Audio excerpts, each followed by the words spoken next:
In previous videos, we've gone into reasonable depth on the narrative of how the Sikh religion was started, initially by Guru Nanak, and then how it developed under the next gurus all the way until the 10th Guru, and finally as it was compiled in the Guru Granth Sahib, which is considered by Sikhs to be the last and final Guru.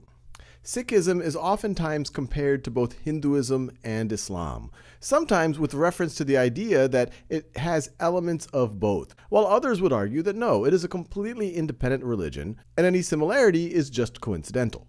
So let's tackle that central question.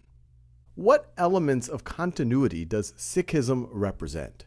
And in this video, we're going to think about continuity in terms of religious continuity. And in particular, does it have elements from Islam or Hinduism in it?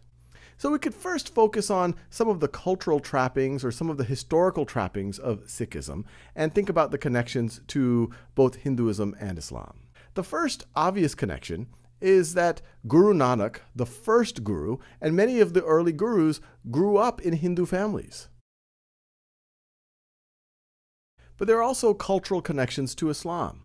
The Sikh religion emerges in Punjab, which is where or near the various Muslim rulers of the time held their capitals. Whether we're talking about the Delhi Sultanate, which was in power for over 250 years when Sikhism started to emerge with Guru Nanak, but also the Mughal Empire, which really developed in its early stages at the same time that Sikhism develops. So many of the followers of Sikhism were both Hindu and Muslim.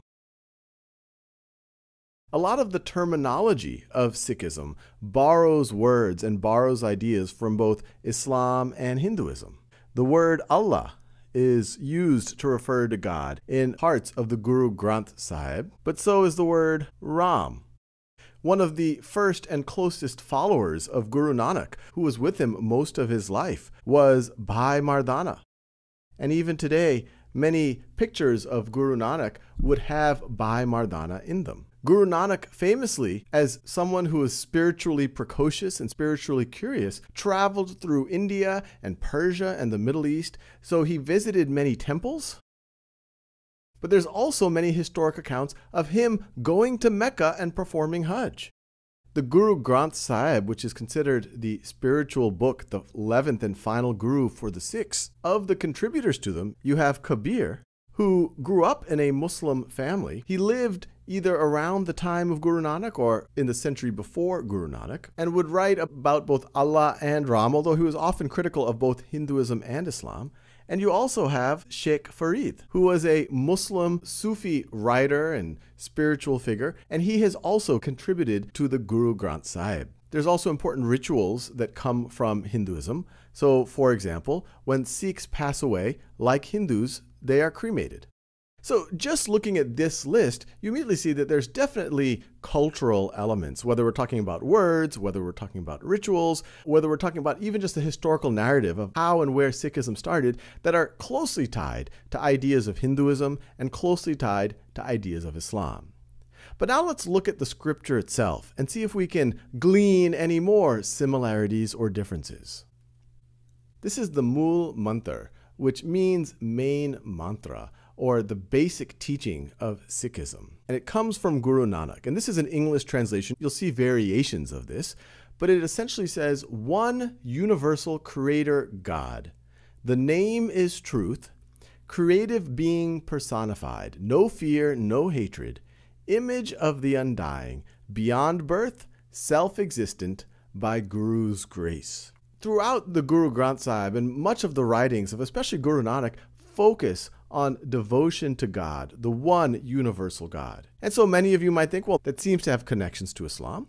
But then you could say, well, even in Hinduism, although there are many aspects of God, the various deities, but there's this notion of a fundamental reality of Brahman. So maybe it has elements of that. Or maybe this is just independently developed. But there definitely are parts of the Guru Granth Sahib which seem to have elements that are close to Islam.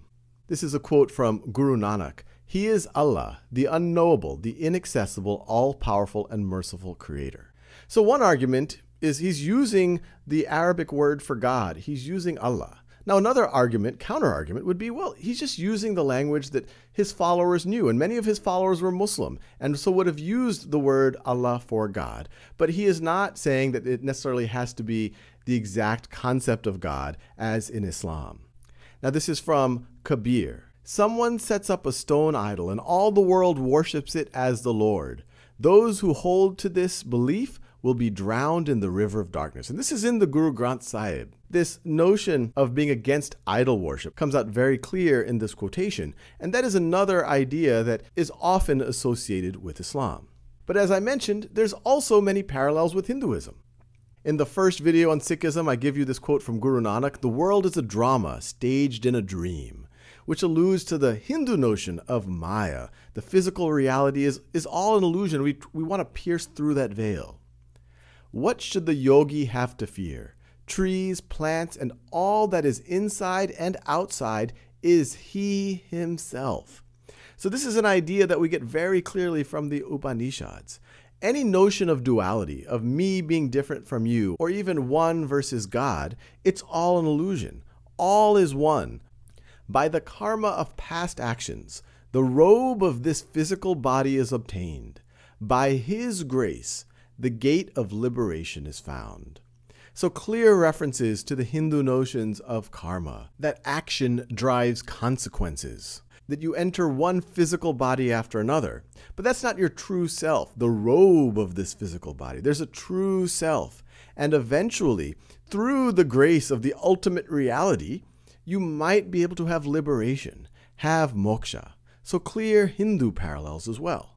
One angle is that Guru Nanak and Sikhism was attempting a reformation of both, taking elements that were compelling in either and then purifying them, making them more internal focused, less focused on ritual, less focused on the external, and more focused on meditation and the true self. There's a lot of quotations in reference to both religions that make it clear that it was something different and is critical of at least how both religions seemed to be practiced in India at that time. Guru Nanak famously said, "There is no Hindu, there is no Muslim." Most people feel that he's saying this distinction that we make between human beings based on these belief systems, that these are superficial, that these are to some degree transient, that we are all part of the universal, part of the ultimate reality, part of God. This is from Guru Arjan. The Muslim God Allah and the Hindu God Parbrahm are one and the same. So here, trying to unify these ideas, and listen, this is in a context where many of the followers are Muslim and many are Hindu, and putting it in words that they understand. My body and breath of life belong to Allah, to Ram, the God of both. So once again, it's this bhakti, this devotional aspect, surrendering to God and using the terminology that would be familiar to people in that time and in that space. So I encourage you, go out there, research, think about it for yourself. Sikhism for sure has its own unique identity. And pretty much every religion is a product of the context in which it emerged and has elements from other religions. Whether or not that was done intentionally, whether or not it's chance, there does seem to be parallels. We can make a whole tree of religions if we like. If we put Sikhism right here, the question mark of this video is you have this narrative of Islam. To what degree does it influence Sikhism? And many would say that especially the Sufi orders of Islam have much to do with Sikhism. Sufism is the school of Islam that is more inward looking, that is about devotional love to God. And that's what a lot of Sikhism is focused on. But as mentioned, one could also think about Hinduism, which is much older than pretty much any other living religion today. And in other videos, we talk about the Bhakti movement, which is about devotional love to God. There's also a school of thought in Hinduism known as Vedanta, which is more focused on the core spiritual ideas of the Upanishads, the notion of the ultimate self, the ultimate reality, escaping from the cycle of births and deaths, from samsara, achieving liberation, moksha. All of these ideas are in Sikhism. And to make the point clear that all of our major religions are connected to each other, we can keep drawing this tree. We talk about how Buddhism springs out of Hinduism, that Buddha was a Hindu, and it might have been in reaction to some of the ritual and the caste that Buddha saw in Hinduism, or at least in Hindu culture. In fact, some of those same motivations might have motivated Guru Nanak. Islam, we talk about in other videos, famously emerges from a Judeo-Christian tradition. The most important prophets in Islam after Muhammad are Jesus, Moses, and Abraham. And Christianity, of course, comes out of a Jewish tradition. Jesus was Jewish. And one could say that there's even some direct connections between Judaism and Islam. Notions of not eating pork, notions of halal and kosher, ideas of circumcision. And one could even argue that Judaism and Islam also have close ties to Zoroastrianism, a very ancient monotheistic religion, and Cyrus the Great of Persia was the one who really spread Zoroastrianism. And he's considered a messiah amongst the Jewish people because he liberated them from the Babylonian captivity, helped them resettle in Jerusalem, and helped rebuild the temple at Jerusalem. Zoroastrianism also has ties to Islam. Zoroastrians pray 5 times a day, just like Muslims. They have the ritual bathing before the prayer, just like Muslims, at the same time of day.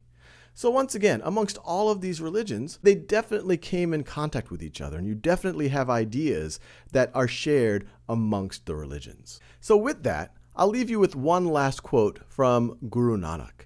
And this one would arguably be addressed to his Muslim followers.